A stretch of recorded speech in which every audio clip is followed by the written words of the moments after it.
कभी कभी ऐसा लगता है ना कि कुछ एड्स हर जगह हमारा पीछा कर रहे हैं। अच्छा, आज की इस बातचीत में हम मेटा एड्स के इसी राज से पर्दा उठाएंगे और देखेंगे कि कैसे सही कस्टमर तक पहुंचा जा सकता है। हम सबने कभी न कभी ये महसूस किया है, किसी एड कैंपेन पर पैसा लगाना और फिर ये देखना कि वो बिल्कुल गलत लोगों तक पहुंच रहा है। कितना फ्रस्ट्रेटिंग होता है ना?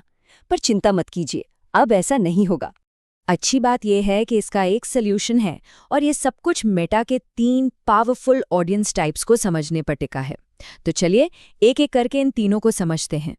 तो चलिए सबसे पहले ऑडियंस टाइप से शुरू करते हैं, सेव्ड ऑडियंस।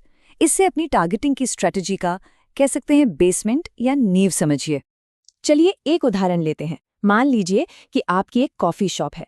अब सेव्ड ऑडियंस के साथ आप उन लोगों को टारगेट कर सकते हैं जो आपके शहर में रहते हैं, जिनकी उम्र 25 से 35 साल के बीच है और जिन्हें कॉफ़ी में इंटरेस्ट है। देखिए कितना आसान है। ये टारगेटिंग के लिए आपके मेन बिल्डिंग ब्लॉक्स हैं, मतलब लोकेशन, एज, जेंडर। लेकिन असली जादू तो तब होता है जब आप डिटेल टारगेटिंग में थोड़ा और गहराई में जाते हैं। और यहीं पर चीज़ें सच में इंटरेस्टिंग हो जाती हैं। डिटेल टारगेटिंग में आप 3 पावरफुल कैटेगरीज के बेसिस पर लोगों तक पहुंच सकते हैं: डेमोग्राफिक्स, इंटरेस्ट्स और बिहेवियर्स। ठीक है, अब एक बहुत ज़रूरी टिप की बात करते हैं। ये टिप आपके बहुत सारे पैसे बचा सकती है और ये पक्का कर सकती है कि आपके एड्स सही लोगों तक ही पहुंचें।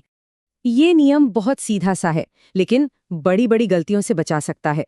नियम ये है, हमेशा डिस्क्रिप्शन पढ़ें, हमेशा। यकीन नहीं होता? जरा ये उदाहरण देखिए। एमबीए को टारगेट करने का मतलब हो सकता है कि आप या तो स्टूडेंट्स तक पहुंच रहे हैं या फिर प्रोफेशनल्स तक। अगर गलत ऑप्शन चुन लिया तो समझ लीजिए पूरा बजट बर्बाद। चलिए, तो अब आपने अपनी सेव्ड ऑडियंस बना ली है। अब उन लोगों से दोबारा जुड़ने की बात करते हैं जो आपके ब्रांड के बारे में पहले से जानते हैं। यहीं पर काम आती है कस्टम ऑडियंस। इनको आप वार्म लीड्स की तरह समझ सकते हैं। मतलब ये वो लोग हैं जिन्होंने आपके ब्रांड में पहले ही इंटरेस्ट दिखाया है, तो जाहिर है इनके कस्टमर बनने के चांस भी ज्यादा हैं। और अब जानते हैं कस्टम ऑडियंस कई सोर्सेस से बना सकते हैं। किसी ने आपकी वेबसाइट पर कोई फॉर्म भरा है, वो एक कस्टम ऑडियंस है। किसी ने आपका कोई वीडियो देखा, वो भी एक कस्टम ऑडियंस है। संभावनाएं तो बहुत हैं। अब आप सोच रहे होंगे कि इन इंटरैक्शंस को कितने समय तक ट्रैक कर सकते हैं। तो फेसबुक और इंस्टाग्राम के लिए ये टाइम है पूरे 365 दिन। मतलब आपके पास काम करने के लिए पूरे 1 साल का डेटा होता है। अपने कस्टम ऑडियंस को एक पार्टी की तरह सोचिए। आप नहीं चाहेंगे ना कि पार्टी बहुत छोटी हो, तो ये ज़रूर पक्का कर लें कि अच्छे रिजल्ट्स देखने के लिए आपके पास ऑडियंस में ठीक-ठाक लोग हों। तो अब आपने अपनी वार्म लीड्स को फिर से टारगेट कर लिया है। अब नए कस्टमर्स ढूंढने का टाइम है। और ऐसा करने का सबसे अच्छा तरीका है look alike audience. Look alike audience को आप अपना सीक्रेट वेपन समझ सकते हैं।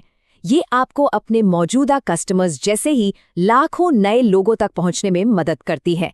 लेकिन हाँ, याद रखिएगा, शुरू करने के लिए एक मजबूत कस्टम ऑडियंस का होना बहुत जरूरी है। इसे एक पेड़ उगाने जैसा समझिए। आपकी जो सोर्स ऑडियंस है वो बीज है।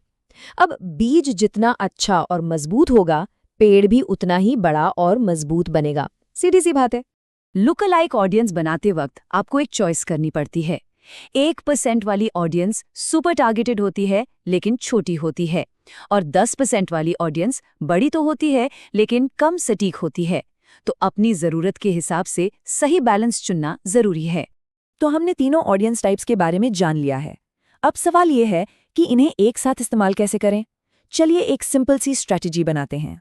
ये टेबल एक तरह से आपकी अपनी प्लेबुक है जो आपको अपनी एड स्ट्रैटेजी प्लान करने में मदद करेगी।